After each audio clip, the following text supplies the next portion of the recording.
Why is it always me? He singled you out. It's always me. Oh no! As he pixelates out.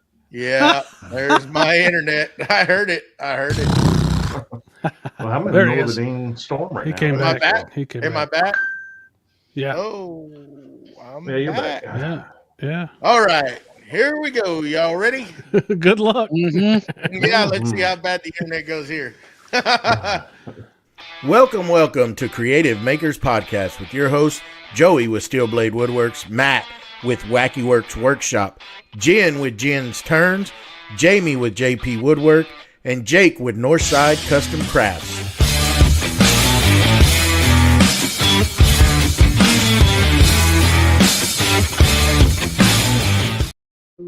Welcome to... Are you done? Welcome to Creative Makers Podcast, episode 78. I'm Joey with Steel Blade Woodwork. And today we have BJ Harrison with Byroms Custom Woodworks. How you doing, bud? There he is. Uh-oh. Are you there? We're here. Can you hear me? There you go. I hit the wrong button. I'm sorry. I am not a professional. I am a hardcore. Neither are we. Yeah, I am. I hit the mute button. I apologize for that. I am doing wonderful. How are y'all doing tonight? Thank you for having me. Better now that we can hear you. A little rocky, just a little rocky. Yeah, it's all right. So, BJ, why don't you give us a little background of how you got started from the get-go till now? So, all right, a little background. You want short and sweet, Long. or long and Long. We want to know everything. We like details. Long with 2 G's. All right. So, well, God. All right. Okay. There you go. All right. So history in the woodworking world, I grew up building stuff with my dad and grandpa, framed houses a little bit during high school, stuff like that, and got out of it after high school. Really didn't pick up the whole Byroms custom woodwork thing until, what was it, 2014, 13. I met my wife. When she moved in with me, we got a cat. And I had a dog, and dogs love to eat out of litter box. So I built a litter box. I call it a litter box cabin. It's a bunch of 2x4s stacked together with gaps in the middle, so airflow and all that, just to make it look nice. And built that and posted it on social media, and some people saw it. And one thing after another, a few more jobs, and you know, I laughed. My first big job, I actually convinced the lady to give me enough money so I could go to a garage sale and buy some tools, because all I had when I started, when I built that litter box case, is I had a ancient Ryobi miter saw and a DeWalt drill and driver set that I think I got on sale for $80 at Home Depot, and convinced this lady to pay me enough to where I could go to this pallet resale store down the road from me and pick up some tools. And so I bought $150 worth of Ryobi table saw, bandsaw, and a sliding miter saw. Ooh. So I could build her a Christmas tree riser for her rotating Christmas tree, because apparently she had such a big family that the presents would block the tree and burn the motors out. And so I built her a riser, and then just kind of one thing led to another. Built a couple kitchen tables for people that I still see on occasion, and I hate that I see those kitchen tables because they're your typical 2x4 reg pocket hole. You know what was all over YouTube back in the day. Built those and just saved my pennies up to buy better tools, and just a lot of what I do now is thanks to YouTube University. I've watched a ton of videos because, you know, I can frame a house. I can go frame a house pretty easily, I guess. But building fine, I don't consider what I build fine furniture, but building nice furniture is a little more into it. And so, yeah, I've just been doing that. So we established the company in 2016. This was actually due to a layoff that I went through. Figured, let's do something different. I need something for income, and established the brand. So, and a little history on the Byroms Custom Woodwork. So my legal first name is Byram. I go by BJ, but Byram is my grandfather's name, his last name. And it was really an honor of him and just everything he taught me growing up as a kid and even as a young adult. And so that's where the Byroms Custom Woodworks come from. It's all in honor of my grandfather. And he supported me through a lot of this too. He was one of the first persons to ask me, hey, how's that woodworking business going? Because I had the people that were like, well, how's your little side business doing? How's your little bitty thing. Your little, yeah. And it's like, yeah, whatever, kiss, leave me, whatever. I don't care, but he always, never once did he ever say, how's your little business going? It was always, how's your woodworking business going? How's business? How's this going? You got all the tools you need? So yeah, Papa, I think I got it. I got everything I need. We're doing all right. And he's, and he would commission builds every once in a while for my grandmother for Christmas and just little things like that. And I still remember I made them I think it was their 70th or 60th. It was 60th or 70th wedding anniversary. Wow. Yeah. They got married just out of elementary school. Is kind of the joke.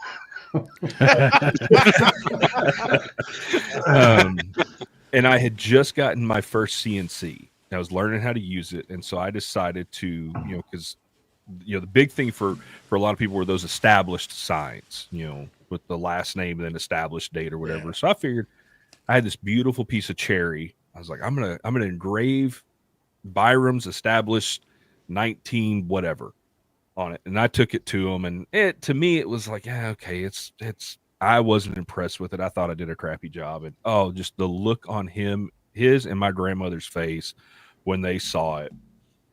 And the funny part is when I brought it, my grandmother looks at me, she goes, I told you that's the year we were married. Because that was one of the biggest arguments I ever heard them get into, was the year they were married. That's when you've been married a long time, when you can't remember, all those. But he always supported it. And that's why it made me feel right to name my company Byroms Custom Woodworks. And I can say I've come a long way. I started in a roughly 400 square foot 2-car garage, what they consider a 2-car garage now. And when I first started, I was adamant about everything needs to be mobile, because I live in Texas and we get hailstorms in Texas. And I wanted to be able to make sure both my cars, my wife's car and my truck, and I had a little Tacoma or something at the time, could fit in the garage. And I had the workbenches all built to where I could scoot them all back and we could get both cars in and climb out the sunroof to, when you get the cars in the garage. Right. And, about after a year or so after that, I upgraded table saw, and finally my wife was like, yeah, you don't have to move all this stuff all the time. Just build your shop out the way you want to build it. And slowly started expanding, got the CNC, started with the Shapeoko back in the day, built my business with that, doing signs and engravings, and that's what led me into doing the engravings, is what led me into the epoxy world. And that's kind of my big thing now, is doing a lot of epoxy stuff, and learned a lot of lessons about pouring epoxy in a Texas garage with no air conditioning. My home office ended up becoming no, it's not. I cooked a lot of epoxy. Found out its limits real quick, that when it's 98 degrees in your shop and you're trying to pour epoxy, it doesn't go very well. But yeah, just did that, found some local guys that were doing a lot of epoxy work, and just asking questions. Hey, let's do this. And I did it, started doing the charcuterie boards and all that stuff. And, now we've got the skulls and all kinds of other stuff now. So that's the story of how I've gotten to where I'm at, I guess, in a roundabout way. I'll tell you one thing. Don't ever take advice about epoxy from Jamie. Go to Jake. Jamie's not a good source. No. Yeah, I have a little story, but we'll let Jake go. All right, yeah. For everybody at home, my name is Jake Thompson from Northside Custom Crafts. BJ, I do a icebreaker every time, pretty much. Sometimes I strike out. but it's okay. My icebreaker for you is, he just picked on Jamie, so I'm going to do it again. Jamie won't ask you, but how do you get your beard to look so much better than his? It's glorious. It is. It's a lot of work and patience, and I'm not too manly to admit that I use a straightening iron with my beard. I do, and some good beard products. And I won't name drop the product I use, but I use a really nice brand. But yeah, a lot of work. It's been a lot of years coming. I think Jamie combs his with a tumbleweed. Sometimes I do. Well, I mean, I know that the time difference where you're at. So if I don't know if you just rolled out of bed or not, but I wasn't going to judge. I'll never judge a man on his beard. Yeah. I shouldn't.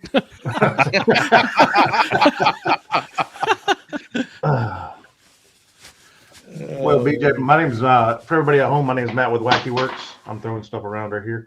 I got a question for you, BJ. You talked about the evolution of your CNC. Talk about that a little bit and where you're at now, and that great company that you're with right now.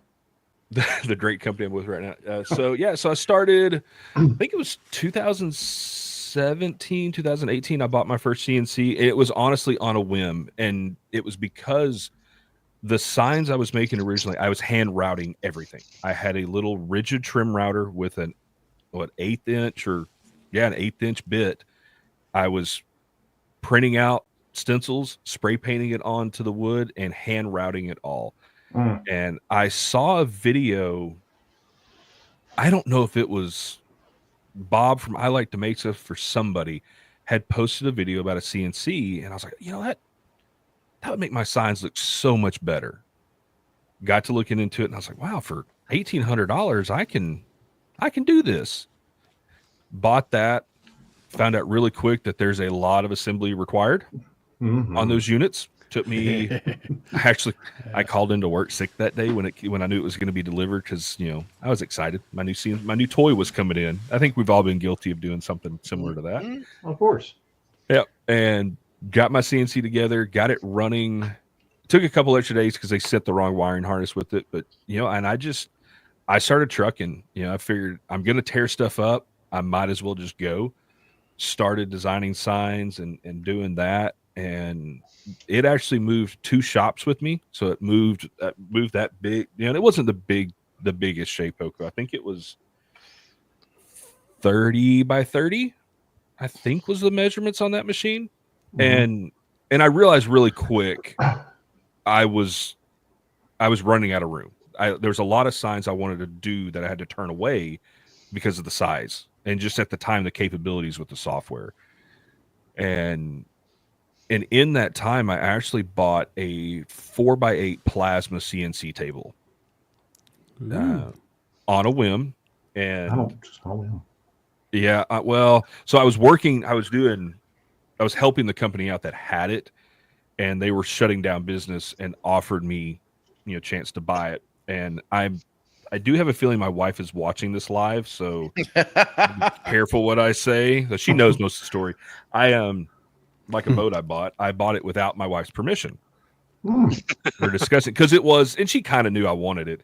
Bought it, got the, and I did have to do a little finance on it because they wanted like $17,000 or $18,000 for it because it was a beast of a machine. It would cut through 1-inch thick plate steel. Ooh. It was and I never cut anything over 1/8 inch steel or 16 gauge steel. So when they bought it overkill. They really did. Use that. Actually, I partnered with another guy. We moved it to his shop. They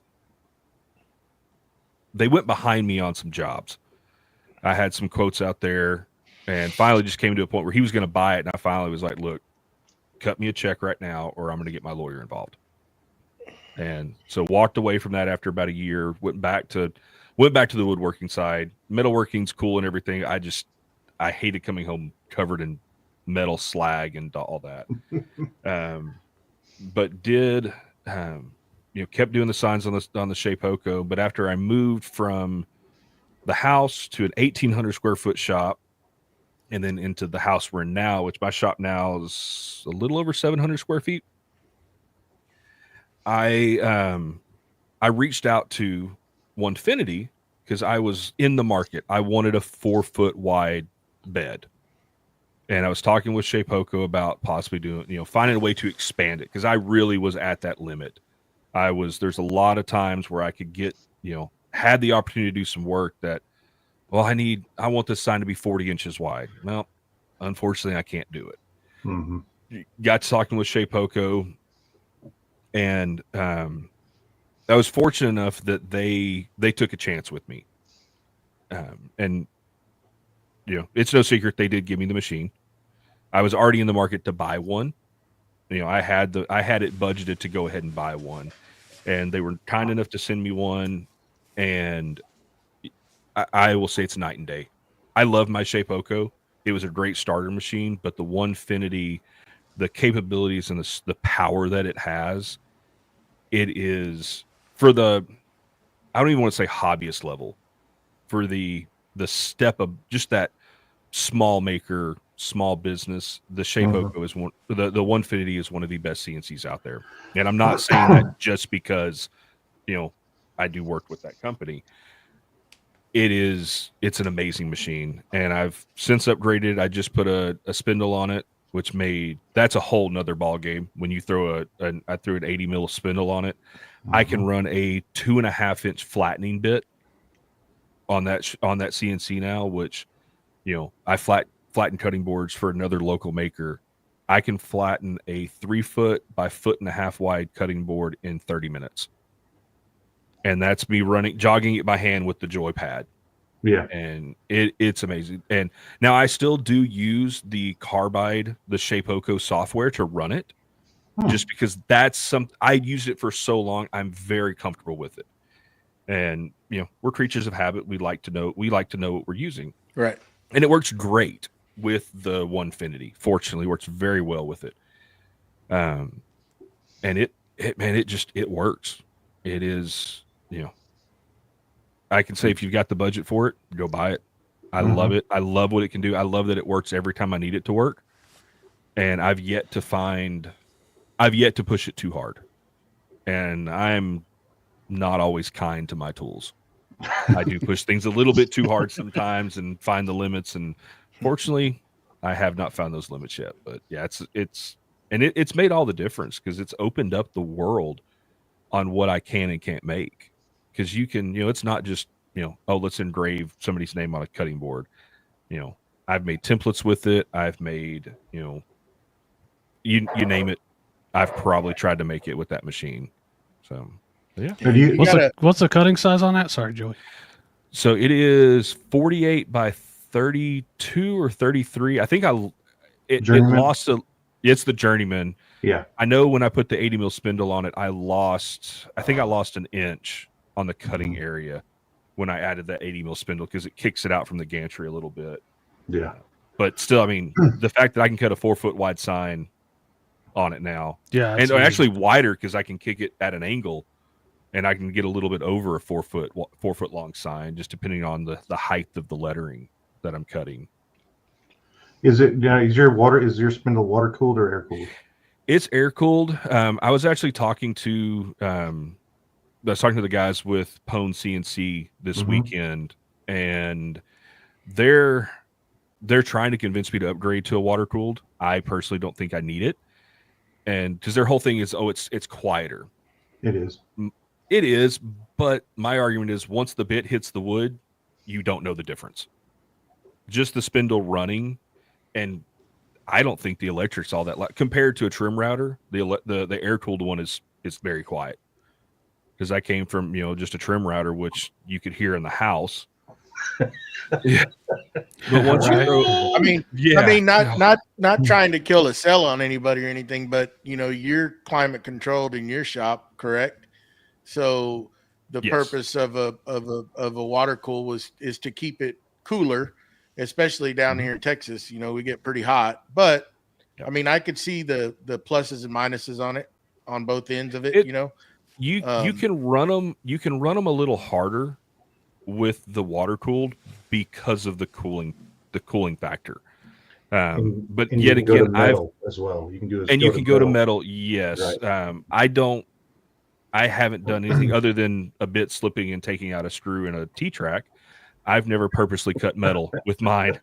Yeah, that was a $100 oops on my part. Yeah, those CNC bits aren't cheap. But yeah, for the most part, that air cooled, I think it's not that much more expensive to go to the water cooled setup, but it's the setup and the drag fact that chain, everything.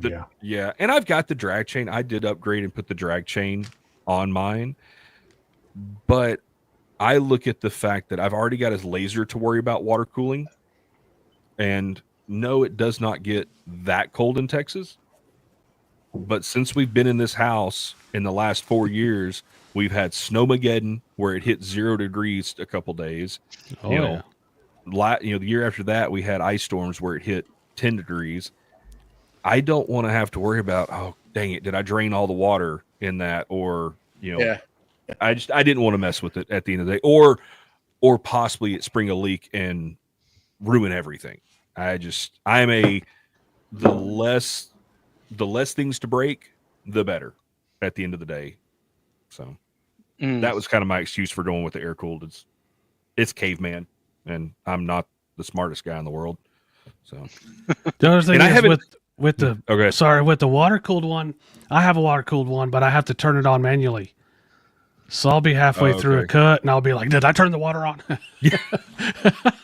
So that's another thing. Yeah. I know that the Onefiniti's probably come on automatically, but mine doesn't. So that's just something for people to think about if they want a water cooled one that they have to turn on.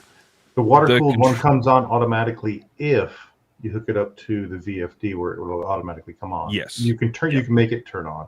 Yes. Yeah, because my spindle's automatic, which I love, and that's one of the reasons I wanted to go with the spindle. Is I just press start and walk away. I mean, I don't walk away from my CNC, but you know what I mean. Sure. I don't. Yeah, and it just the spindle does its thing, and when the cut's done, I'm not having to rush over there and turn the spindle off. It is just it's off. It turns itself off. It is. It's wonderful, and it knows it speeds and feeds. It sets the RPMs for me because I use the Jenny bits from Cadence that that Cody made. Yeah. And using we use all the same stuff. we like those guys too. And I love because I use his files, and it's once I tell it what bit I'm using, there's nothing else I have to do other than finish programming everything. And I don't have to tell it, oh, I need it to go this many inches per minute. It goes. And humble brag on Cody's stuff, those bits will eat through just about anything. Mm-hmm. Yeah. Yep. Yeah. And they're all right. So welcome. I'm not BJ, but I am JP. So I'm going to start off with my first question, and I noticed a little while ago that you are a little bit of a gamer. So what are your top 3 games? My top 3 games. So I have to go with the original Nintendo 64 GoldenEye, James Bond GoldenEye. That is my number 1 game. I still have a 19-inch CRT TV sitting in my back hallway so I can play my N64 the way it was meant to be played. How many choices do I have? What was the number again? 3. Okay. So yeah, we got GoldenEye, of course. Probably Halo, the original Halo, and then Far Cry 6 is one of my all-time favorite games. It's an open world game. I love it. So I like shooter games. And if you gave me 5, I've got some racing games in there too. But my top 3 games are old school shooter games. Do 2 more. Yeah, do 2 more. So 2 more would be the OG, or not the OG, but one of the older Need for Speed games with the blue and silver BMW, and I'll throw not Fortnite. What's the other one? Forza. So my son and I play Forza every once in a while. So I do get down some racing games every once in a while. You stream some of that stuff live, don't you? I do, yeah, on occasion. Depends on what I'm playing. because there are some things that TikTok does not like me to play. Yeah. They don't like zombie games. games. They don't like zombie games for some reason. I went and said hello, and I think he was a bit too engrossed. Or he was ignoring me. Either way, it was a fun watch. My wonderful wife. She's one of the moderators on my TikTok live, and I will get text messages. Hey, people are talking to you in the chat. You need to be on. Pay attention. Pay attention to the chat. I'm like, I am paying attention. Yes, ma'am. Yes, ma'am. Like, I'm trying not to die right now. There's zombies. They're killing me. And she's like, there's people in the chat. Can you talk to the people in the chat? Yes, ma'am. Not die. Yeah. I don't know. No, I'm one of those gamers where it's like, don't talk to me. I'm trying not to lose this race. If you talk to me, I'm going to lose the race. Yeah, You exactly. could just go for the Winchester and wait for it all to chill over. Oh, 25. I love that reference. I love the reference. One of my favorite movies, by the way. 25 years this year. Uh, For all So- Shaun of the Dead. my internet back. Am I back? Yeah. You're back. Yes, back. mate. Okay. Back in around 2020, you went through a shop build, or let's just say some sort. Can you explain or just tell people out there, the things you've learned, the do's and don'ts when putting one together for If you can avoid it, don't buy a 35-year-old 4-car garage that you don't know what's inside the walls. I can say that much. So 2020, we bought the house we're in now and gutted the 1980s or 70s style wood paneling off the walls. It was so old and decrepit, it was falling apart like paper. It was horrible. We found countless squirrel nests and everything else. Re-insulated it. But the biggest do that I will say, and this is thank God for my wonderful electrician buddy. If you think you know how many circuits or how many plugs you need, add 5. Double it. Double it. Because I had my plan. I had built him out in SketchUp the design of my shop where every tool was going to go, and he goes, "That's cute. You think you only need this many plugs?" I'm like, "Well, yeah, I don't need that many more." He goes, "Go away. I'll take care of this." I'm like, "Yes, sir." And adults are talking. And with the day he showed up to do my electric, I'm like, do you need help? I'm like that little kid going, "Okay, Dad, I'll help you run wire. What do you need me to do?" And he's like, "Just sit back, relax. We got this." And thankfully now I have every tool. I could essentially run almost every tool in my shop and not overload a circuit. My CNC, the computer's on one circuit, the spindle's on another circuit, the dust collection's on a third circuit, table saw's on its own dedicated circuit. Now the only ones that share are my miter saw and my bandsaw, because realistically, what are the chances of running both of those at the same time? Lights are on their own circuit, golf cart charger's on its own circuit. Getting a good electrician to come in and help you design your shop is a lifesaver. It will make your shop that much better. It really will. And over insulate, catch that insulation deal.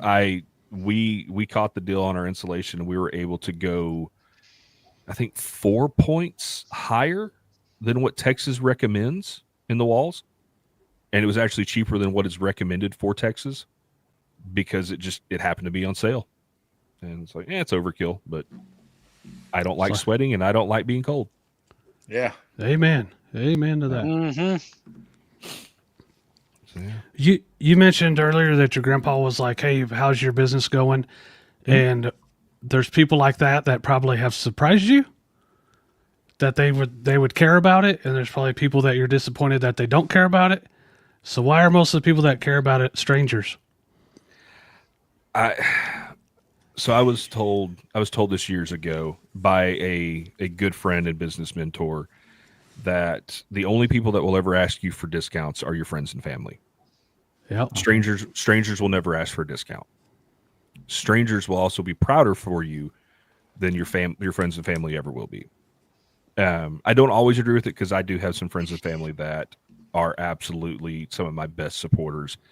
Yeah. Have no issue sharing when I post things on something. They will share the heck out of my stuff, and I love it, and I'm so thankful for them.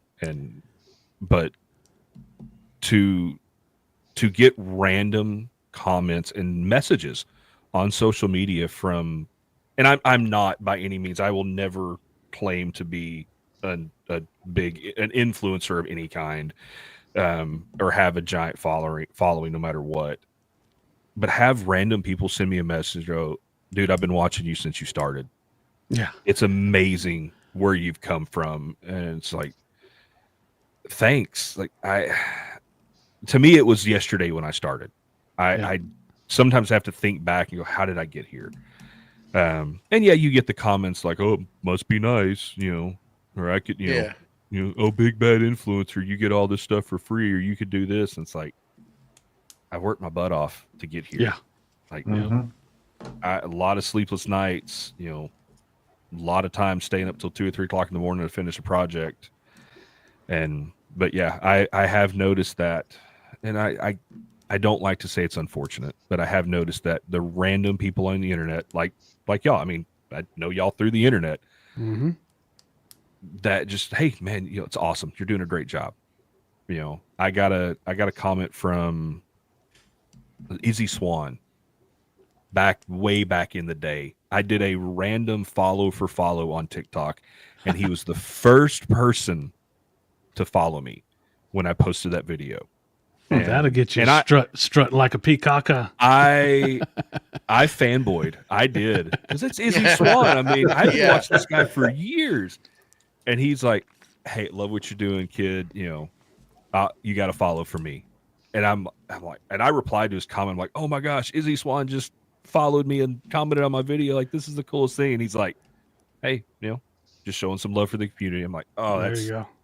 And he's still to this day one of my favorite creators. Such an awesome human being, and just always seems to be going above and beyond for people. But it's stuff like that, random comments, and yeah, we all get the negatives, and I have definitely learned over the years to just let them go, like, whatever, And there's a quote out there that's gotten more popular just because of social media. It's like, I'm not going to block you. You're going to sit there on the sidelines. You're going to watch me succeed.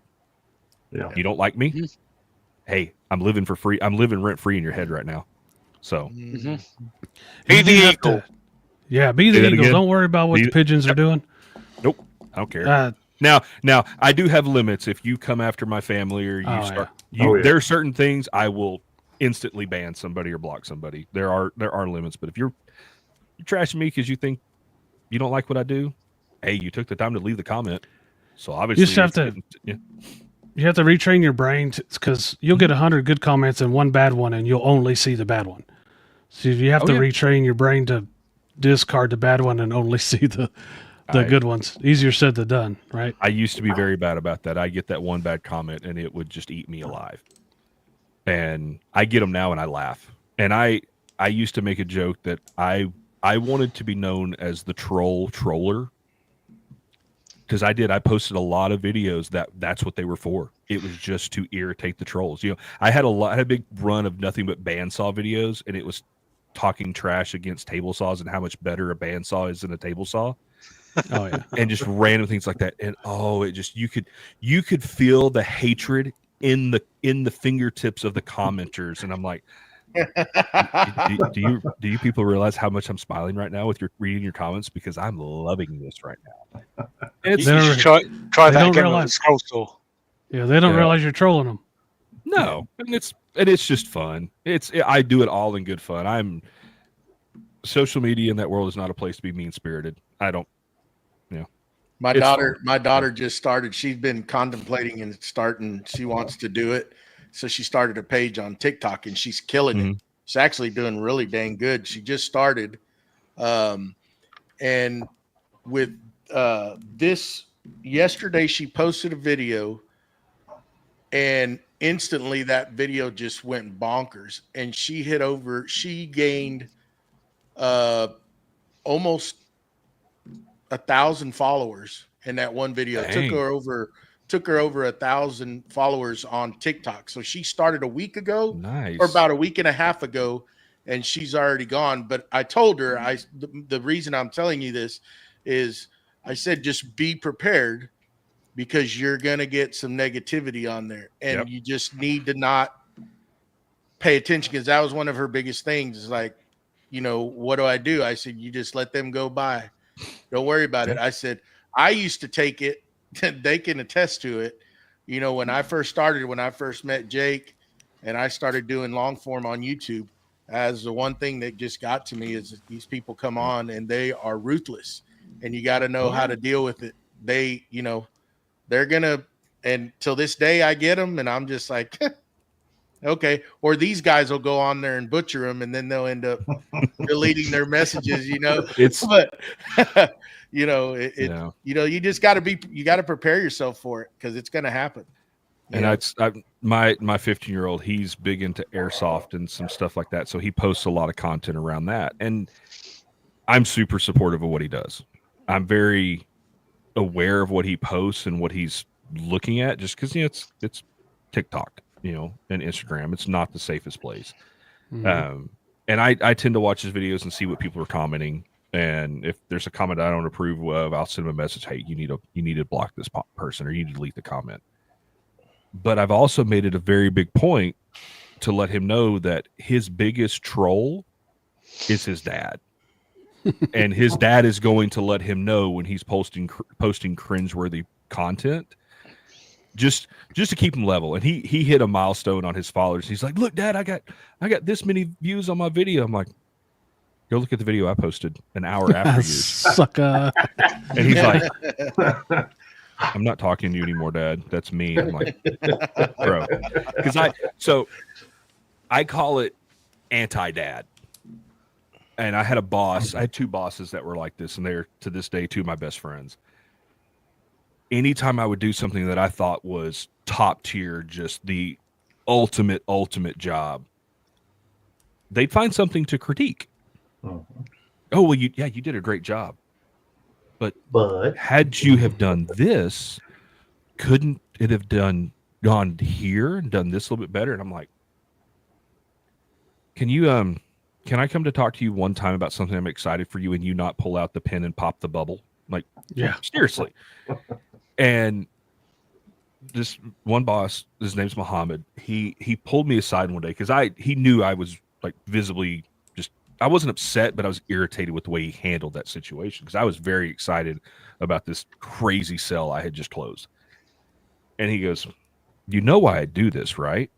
I'm like, "Because you don't like me? Because you're a bean?" Like, why? Because I've got a better beard than you do? Like, what? He goes, "Arrogance never wins. Confidence wins all the time." He goes, "When you start acting like that, you toe the line between arrogance and confidence way too far. I need to bring you back to the side of confidence, but I need to shut down the arrogance." And I'm like, and it made me really think. It's like, okay, that makes a lot of sense, because when you start getting arrogant, that's when it all kind of goes, downhill. And they were very, very good about keeping me level-headed. And I do that to my kids sometimes. Just gotta level them out a little bit. Young teenage testosterone, you got to calm them down a little bit, bring them back down to earth. Yeah, it's healthy. Yeah. Well, BJ, I wanted to talk to you about some of your resin casting that you got going on. And I know you do some tables and you do some charcuterie boards and you do this, that, and the other. But I want to talk about your deeper pours. There we go. That's an easy way to put it. You have some molds that you pour. Yes, I do. Yeah, and it's got some shells in it, or casings in it. Casings. Yeah. I wish I had one. I'd show it on camera, and of course, I don't have it in the office. So explain to me where it's at and where it came from. So where it came from, it's all thanks to TikTok, 100%. I needed, so when I did all my charcuterie boards or anything I did, I always made a point to have random silicone molds to pour excess epoxy.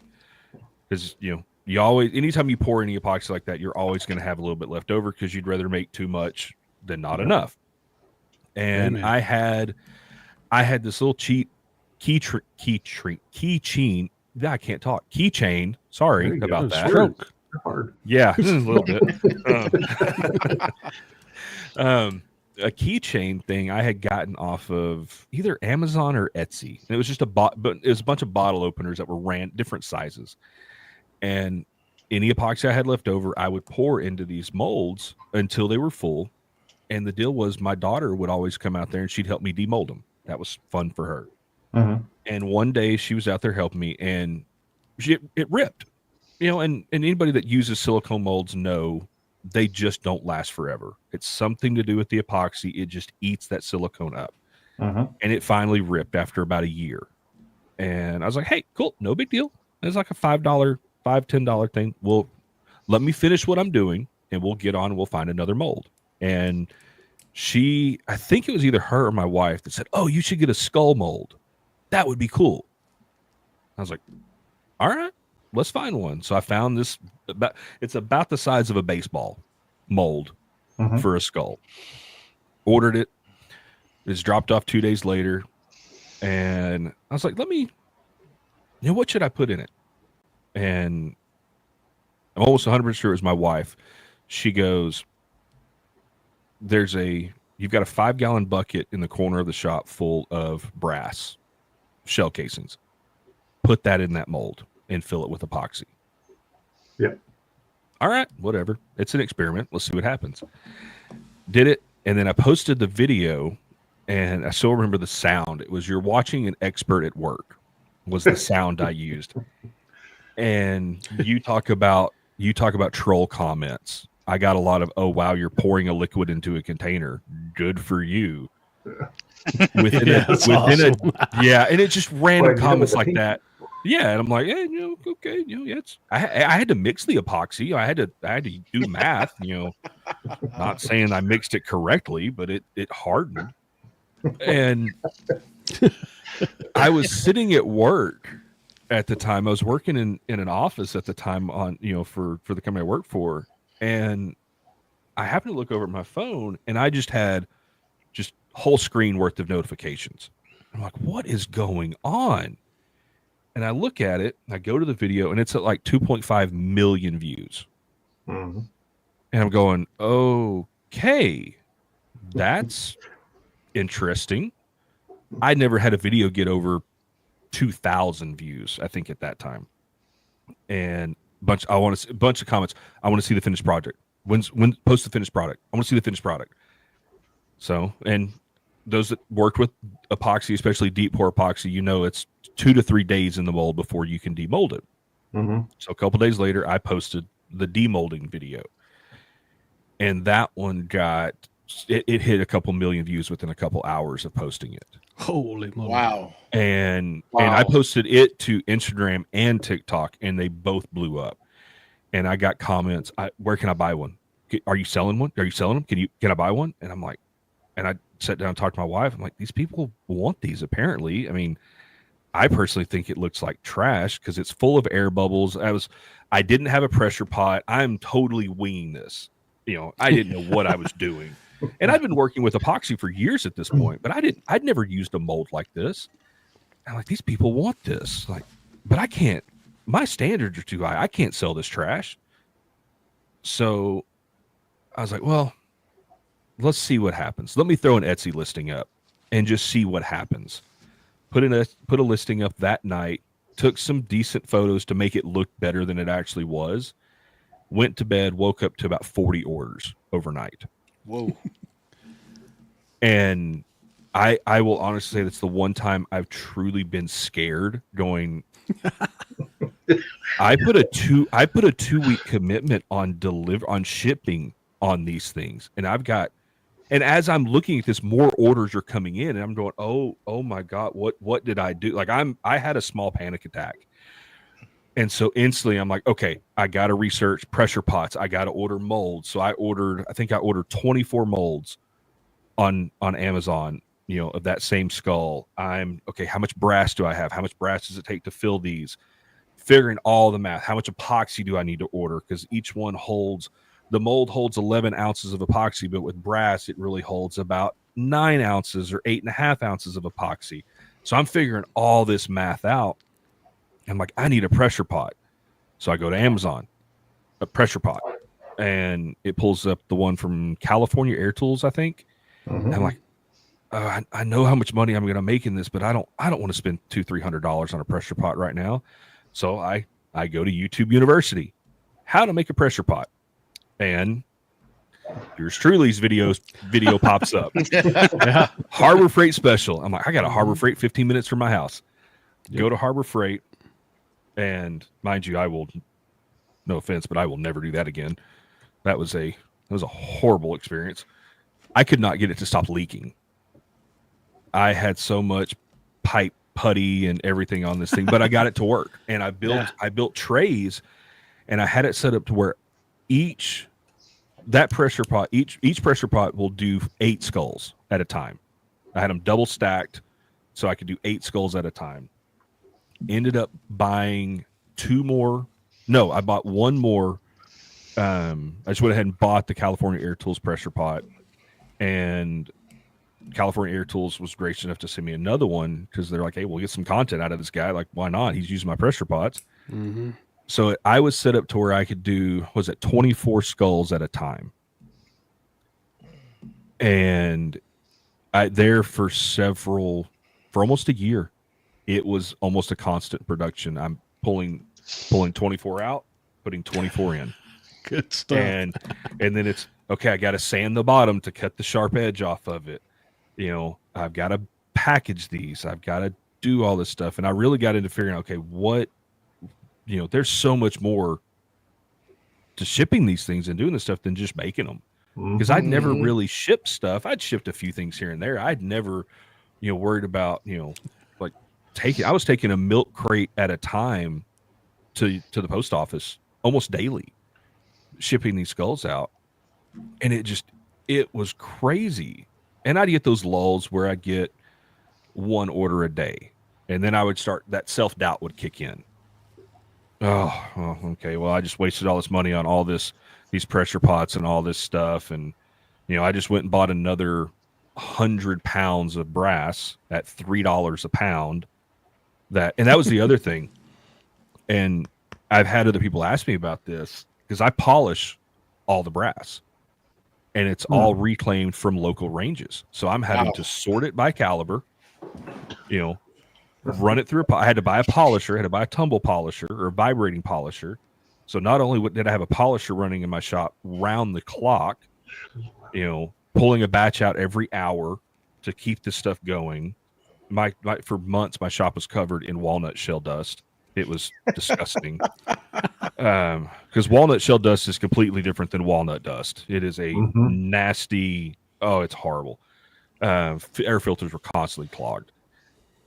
And it was just this ongoing thing. And, it just, like, this isn't going to stop. And I noticed, the one thing I did notice, and, hey, you're welcome to all those that started doing them, selling the skulls too. I'll be that guy for a minute. You're welcome for introducing that market. I noticed a lot on Etsy. I really took a dive. Like, I dropped sales by like 75%, almost overnight. And so the business side of me kicked in. Like, okay, what's going on? Why have my sales dropped? Noticed people were selling them for half the price I was selling them for. And I did the math, and I'm like, cool. After Etsy fees and shipping, and because they were doing free shipping and everything else, I'm like, cool, you're making $2 a skull. Yeah, they can have it. Yeah. Cool. And I renamed my product to the original, crystal clear, resin, brass skull or whatever was in it. Sales picked back up again. And it's slowed down. I still get a couple every now and then, but I think that market's kind of gone away. I think it got saturated pretty quick. But I'm hoping here over the next couple months it might pick back up. You never know. Yeah. But yeah, that's my resin skull story. Oh, excuse me. So yeah. There you go. My next question is, have you had any requests to make something that's maybe a little bit out there, and did you fulfill the request? How do I It could just be a yes or no answer if you Yes, want. we'll just say that yes, I did, and yes, I made it, and they actually signed an agreement that nothing would ever be posted on social media, and nothing would ever be said about who made this product. Okay. It wasn't some super horrible thing. It's just something I didn't want my name attached to, but they wrote me, they gave me a chunk of change, and sometimes you can be bought. Yeah. It was, let's just say it was a storage box that had a flag on the front of it. By golly. All right. There you go. Oh. Yeah. I've said no to that a couple times. Yeah. So I have since then I've only said no because I'm like, it's not worth the reputation at this point. So It's okay to say no. There you go. learn my lesson. I said no. I said yes too much back in the day. I say no a lot now. So I'm going to ask you. You said you would never own a Festool product, or you didn't think. Let me rephrase that. You didn't think you'd own a Festool product, and I saw that you purchased one. Tell us. Just one. Well, I tend to like that green color too, but I want to know: was that a good purchase? Was that a good choice to do when you purchased that said product? And do you go ahead. Do I regret it? Yeah. No. So my first Festool was the Domino. Ooh. And I can honestly say I bought a lot of tools, and a lot of tools that have become that I realized were gimmicks. I absolutely love the Domino. It is such an amazing tool for what it does. And since then, I've bought their big track saw because I do work with a lot of big slabs. I had the Craig track saw for years. Absolutely loved it. Craig makes an awesome product, but to be able to cut almost a 3-inch thick slab with a track saw, that was it the T95 or whatever it is? 75. Yeah. That thing is a beast.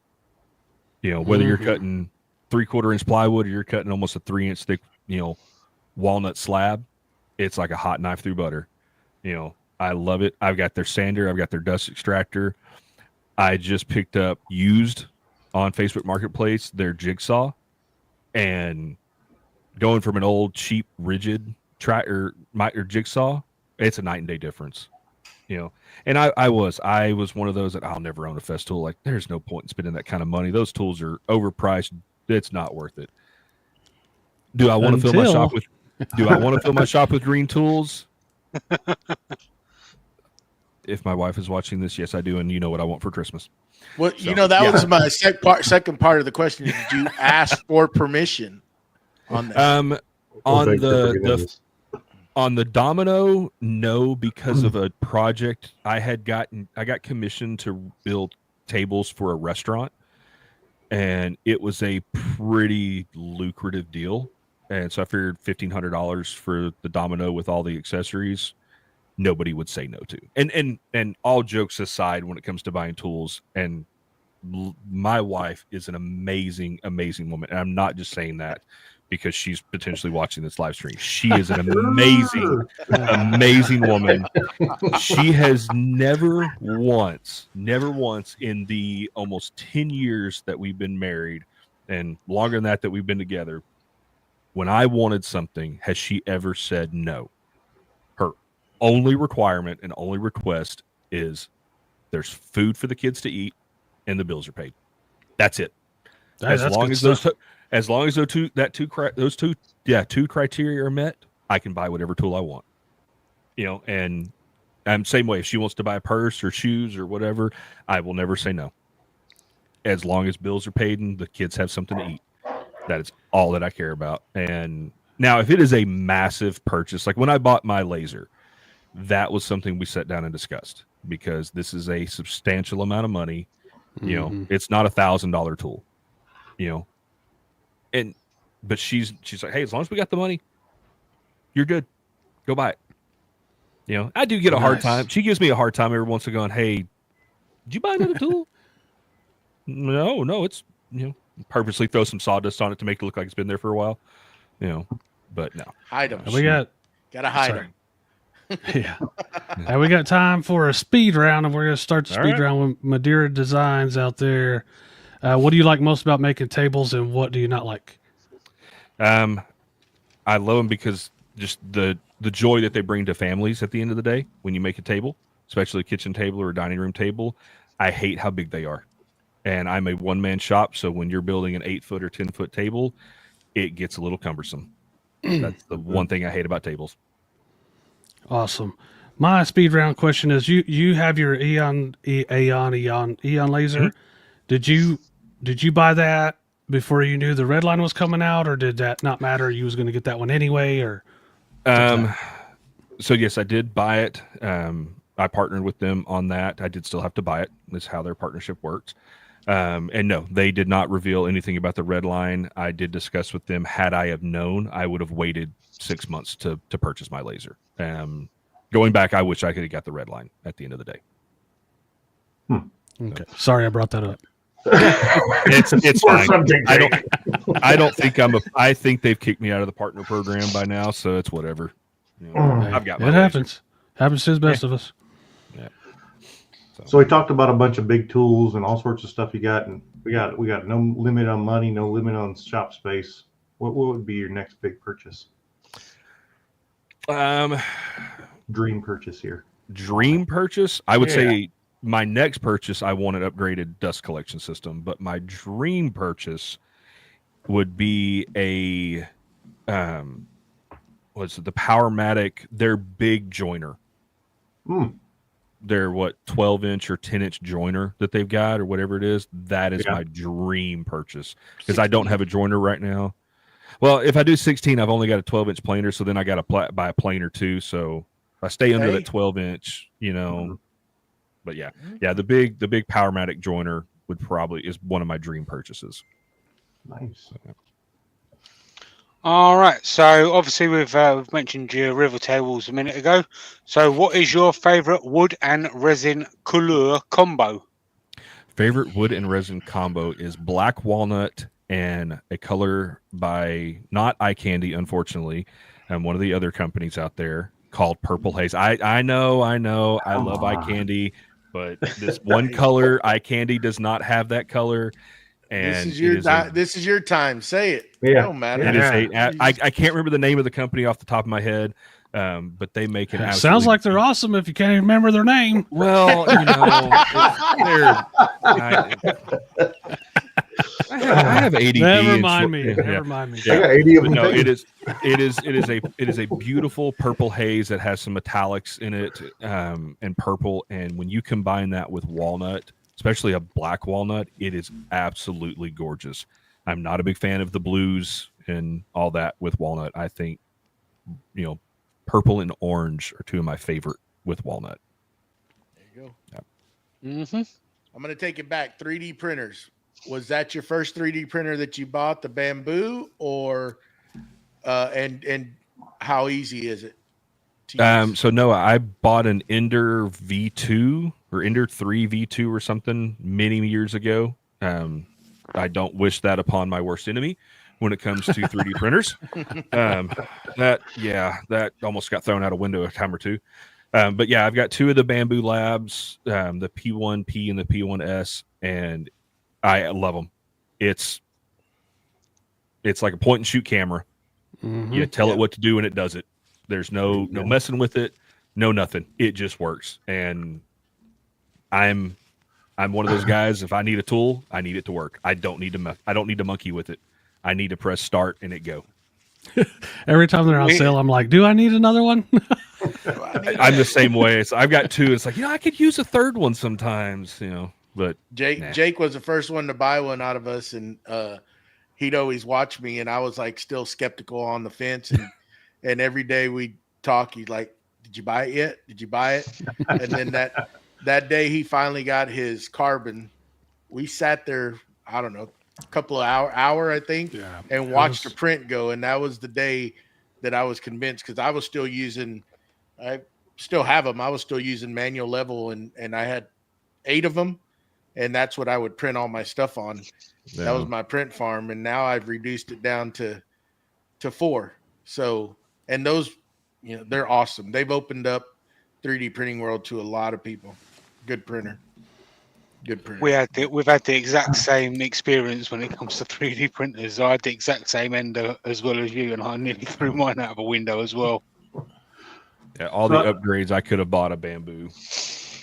Well, I got one more question real quick. Like, where do I Okay. get that amazing hat that you're wearing there? How do I get that thing? Well, you know, I can send me your address. I got a couple extra. I'll send you one. There we go. I'm talking I about. got a couple. I'll sport it. Jamie, I don't know if I can get one over to you, but All right, it's all Yeah. good. It's all good. I'll still design and print it myself. there you go. Hey, as long as you give me credit. Well, Byron, appreciate you taking the time to hanging out with us. It was a great conversation. Everybody, his links are below. Go give him a follow. Go support him. Check out his website, YouTube, everything. Everything's down there below. You got anything coming up that you want to tell everybody? Here's your time to do it. Nothing really. I've just got a bed build I'm working on, and yeah. Oh no, I do have a video from the Texas Woodworking Festival that will be coming out hopefully by the end of the week.